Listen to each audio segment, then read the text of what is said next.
वैशाख मास माध्यम अध्याय 14। जय श्री राधा कृष्ण।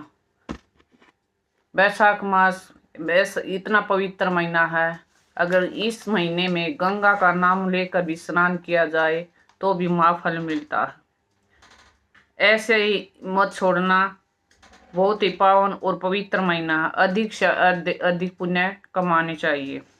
इस महीने में स्नान, दान, तप और व्रत करने से भगवान श्री हरि की विशेष कृपा होती है और साधक की पर अपनी कृपा बरसाते हैं। इस महीने में जो व्यक्ति भगवान विष्णु और माँ लक्ष्मी की उपासना करता है उसकी सारी मनोकामनाएं पूर्ण होती है। अब श्री गणेश जी महाराज और अपने गुरुदेव को याद करते हुए वैशाख मास महात्म्य 14 को सुनते हैं। महादेव के लाल तुम सभी झुकाते शीश, हम निर्धन लाचार हैं, दो हमको आशीष। बोलो गणेश जी महाराज की जय। गुरु मन में बैठत सदा, गुरु है ब्रह्म का काल, गुरु अवगुण को मेटता, मिटे सभी भ्रम जाल। बोलो गुरुदेव महाराज की जय। कल हमने वैशाख मास महात्म्य अध्याय 13 में राजा हेमांग के कर्मों का विवरण सुना। आज हम वैशाख मास महात्म्य अध्याय 14 में जल और अन्न के दान एक पिशाच की कथा में सुनेंगे। शुरू करते हैं। श्री नारद जी बोले, मिथिलापुरी का धर्मात्मा राजा श्रुतकीर्ति इस अद्भुत चरित्र को देख हाथ जोड़कर सुखपूर्वक बैठे हुए ब्राह्मण श्रुतदेव से कहने लगा, हे महात्मा, मैंने यह बड़ा अद्भुत तथा आश्चर्यमय चरित्र सुना, जिसके धर्म के प्रताप से इक्ष्वाकु वंशीय राजा हेमांग को मोक्ष प्राप्ति हो गई। इस धर्म को विस्तार से कृपया करके मुझे सुनाइए। राजा के प्रश्न को सुनकर महात्मा श्रुतदेव धन्य है यह कहकर राजा की प्रशंसा करते हुए बोले, हे राजन, शुभ भागवत धर्मों का वर्णन मैं तेरे आगे करता हूँ। इसको जान लेने से प्राणी सांसारिक जनबंधों से छूट जाता है और वैशाख में जो धर्म है, जैसे जल का घड़ा देना, प्याऊ लगाना, मार्ग में छाया करना और बावड़ी, कुआ, तालाब, धर्मशाला बनवाना, सूर्योदय से पहले प्रतिदिन स्नान करना, मधुसूदन भगवान के सुगंधित कोमल पुष्पों से पूजन करना, कथा सुनना, मार्ग में थके हुए की हवा करना, श्रम को दूर करने वाला और गोरस गुड़ का शरबत पिलाना, जूता, खड़ाऊ, छतरी, पंखा, तिल, शहद, ईख, कपूर, कस्तूरी, चंदन आदि सुगंधित वस्तु, सैया, खाट, फल, दही, नैवेद्य इत्यादि का दान करना, गौ को घास डालना, अन्न दान इत्यादि करना, शरीर पर तैल आदि मर्दन न करना, पत्ते पर भोजन करना, यह सब धर्म वैशाख मास में उत्तम है। स्त्रियों को माधव भगवान का पूजन फूलों से करना चाहिए। ऐसा न करने से पुत्र, आयु, तत्पति, सुख प्राप्त नहीं होता है। वैशाख मास में जल व अन्न दान भूखे प्राणियों को अवश्य कराना चाहिए। न करने से पशु और पिशाच की योनि मिलती है। हे राजन, मैं अन्न दान न करने की एक अद्भुत कथा तेरे सामने कहता हूँ। रेवा नदी के किनारे पर मेरे पिता पिशाच होकर भूख और प्यास के मारे शिथिल होने से उनकी क्षुधा और तृष्णा बढ़ गई थी।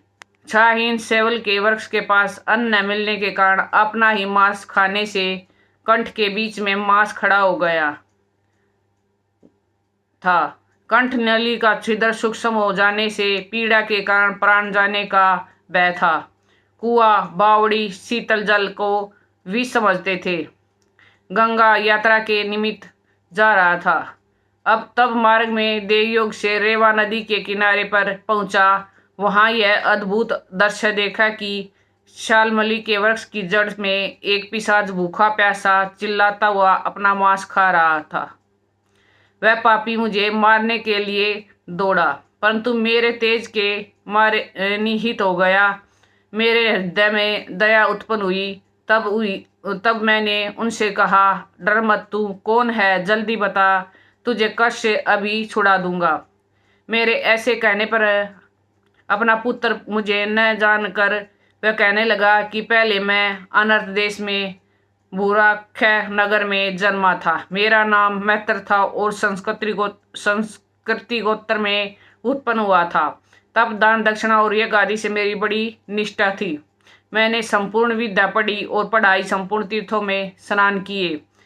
हे अंगा, मैंने भिक्षा के लोभ में वैशाख मास में अन्न का दान नहीं किया। इसी से मुझे विचार होता है कि इसी कारण मुझे पिशाच की योनि मिली है। अब मेरे घर पर श्रुतदेव नाम का पुत्र है जो बड़ा ख्यातिवान है। उससे मेरी दशा कह देना कि तेरा पिता अन्न दान न करने से स्वर्ग नहीं गया और नर्मदा नदी की तीर पर बड़ा दुखी हो अपना ही मांस खाकर वृक्ष की जड़ में पिशाच बना बैठा है। अतः पिता को पिशाच योनि से छुड़ाने के लिए वैशाख मास में प्रातःकाल स्नान कर, विष्णु पूजा कर और भक्ति पूर्वक जल से मेरा तर्पण कर, फिर किसी ब्राह्मण को अन्न दान करके जिससे मैं विष्णु पद को प्राप्त हूँ। यदि तुम मुझ पर दया करोगे तो तुम्हारा कल्याण होगा। अपने पिता की ऐसी बातें सुनकर दुख के मारे उनके पांव पर बहुत देर तक लकड़ी की भांति पड़ा रहा और अपनी निंदा कर नेत्रों में आंसू भर कहने लगा कि हे पिता, तुम्हारा पुत्र मैं ही हूँ। देवी योग से यहाँ आ गया हूँ। अब तुम्हारे बतलाए अनुसार यात्रा करके शीघ्र घर जाकर मेष की संक्रांति में विष्णु भगवान के निमित्त अन्न का अर्पण करूँगा। पिता की आज्ञा अनुसार मैंने तीर्थ यात्रा का घर वैशाख के महीने में अन्नदान किया। तब मेरे पिता पिशाच योनि से मुक्त हो गए और विमान पर चढ़कर मुझे आशीर्वाद दे विष्णु लोक को गए, जहाँ से लौट कर नहीं आते। इसलिए अन्नदान सब शास्त्रों में बड़ा धर्म कहा है। हे राजन, यह सब धर्मों का सारभूत है जो मैंने कह दिया है। अब और किस बात को सुनने की तेरी इच्छा है सो पूछ, मैं तुझसे सत्य कहूँगा। इसके बाद मैथिलापुरी के राजा श्रुतिकुति ने कहा, हे ब्राह्मण, जलदान न करने से इक्ष्वाकु वंशाधर राजा का 3 जन्म चातक होना और मेरे घर में ग्रह गोदी बनना ठीक ही हुआ, क्योंकि साधु महात्माओं की सेवा न करने से गिद्ध की योनि पाई। परंतु आपने जो यह कहा कि उसे 7 जन्म तक कुत्ते की योनि मिली, यह बात मुझे बहुत अनुचित लगती है कि उसे बिना कारण ही कुत्ते की कुयोनि क्यों मिली। विप्रवर, मैं आपका प्यारा शिष्य हूँ, आप मेरे इस संशय को दूर कर दीजिए। राजा के प्रश्नों के सुन माँ यशस्वी श्रुतदेव जी ने धन्य धन्य कहकर कहने लगा, हे राजन, हे पाप रहित, जो तुमने पूछा है मैं उसका समाधान कहता हूँ। यही बात एक समय कैलाश के शिखर पर शिव जी ने पार्वती से कही थी। सब लोगों की रचना कर उनकी आमुषिक और ऐहिक 2 प्रकार की स्थिति बनाई। आमुषिक मतलब दूसरे लोक का निवासी और ऐहिक मतलब अस्थायी या लौकिक। हे माँ भागे, जल सेवा, अन्न सेवा और औषधि सेवा, ये तीनों ऐहिक इस लोक की स्थिति के हेतु है। साधु सेवा, विष्णु सेवा और धर्म सेवा, ये तीनों परलोक की स्थिति के हेतु है। ऐहिक हेतुओं का करना तत्काल धन संपत्ति देता है और अप्रिय बातें कहना भी दुख का हेतु होता है।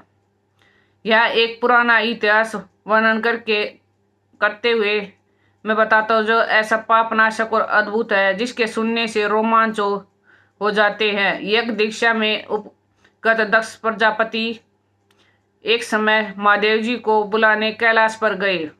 उन्हें देखकर उन्हीं की भलाई सोच महादेव जी ने उठकर आदर नहीं किया। शिव जी ने सोचा कि मैं संपूर्ण देवताओं का गुरु हूँ। स्वामी सेवक के आने पर पति स्त्री के लिए, गुरु शिष्य के लिए नहीं उठते। जो स्वामी स्वयं भृत्यादि नौकर सेवक दास आदि के लिए उठते हैं, उनकी आयु धन और यश तत्काल नष्ट हो जाते हैं।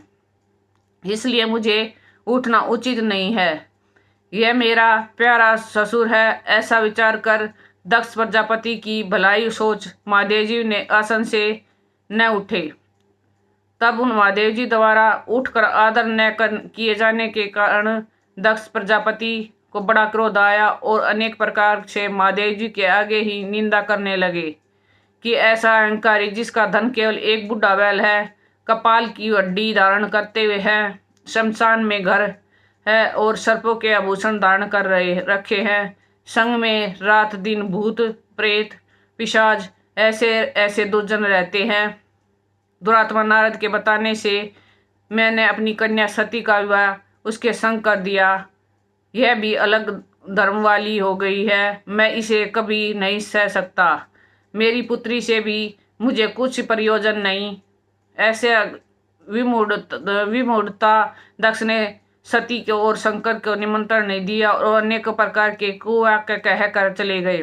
तदंतर यज्ञ स्थान में जाकर संत और मुनियों को संग ले विधि पूर्वक यज्ञ करने लगा और शंकर जी की निंदा करता रहा।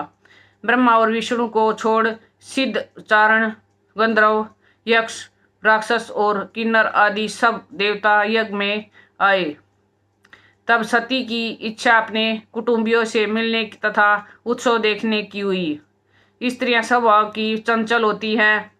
महादेव जी के मना करने पर भी सती ने जाने की मन में ठान ली। महादेव जी बोले, हे प्रिय, सभा में बैठकर वह मेरी सदा निंदा करते हैं। तुमसे सही न जाएगी और तुम निश्चित ही शरीर त्याग दोगी। अतः तुम में अपने पिता के घर मत जाओ, जाने में तुम्हारा कल्याण नहीं है। इस प्रकार समझाने पर भी सती रुकी नहीं, अकेली घर से निकल पड़ी और पैदल चल दी।